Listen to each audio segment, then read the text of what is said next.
የደቡብ ምዕራብ ኢትዮጵያ ህዝቦች ክልላዊ መንግስት ትምህርት ቢሮ ልዩ የሳይንስና የፈጠራ ድግስ አዘጋጅቷል። የነገዋን ኢትዮጵያ በሳይንስና ቴክኖሎጂ ለመገንባት ቆርጠው የተነሱ የክልላችን እንቁ ባለተሰጥኦዎች የሚታዩበት የምርምርና የፈጠራ ጥበብ የሚነግስበት ታላቅ የሳይንስና የፈጠራ ስራ ኤግዚቢሽን እነሆ ደርሷል።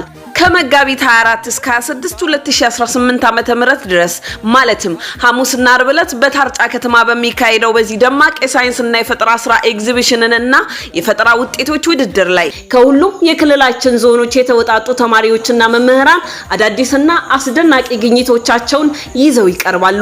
የክልሉ ከፍተኛ የመንግስት የሥራ ኃላፊዎችና ባለድርሻ አካላት በሚገኙበት በዚህ ታላቅ መድረክ ላይ የነገው የቴክኖሎጂ ባለቤት ለመሆን የምትተጉ ተማሪዎች መምህራንና የዘርፉ አፍቃሪዎች በሙሉ ተገኝታችሁ የፈጠራ አድማሳችሁን እንድታሰፉና በመድረኩ እንድትታደሙ በክብር ተጋብዛችኋል። ይምጡ፣ ይደነቁ፣ ይማሩ፣ ማናችሁም እንዳትቀሩ። የተማሪዎቻችንንና የመምህራንን የፈጠራ ብቃት ይመልከቱ። የደቡብ ምዕራብ ኢትዮጵያ ህዝቦች ክልላዊ መንግስት ትምህርት ቢሮ ለላቀ የትምህርት ጥራትና ለፈጠራ ውጤት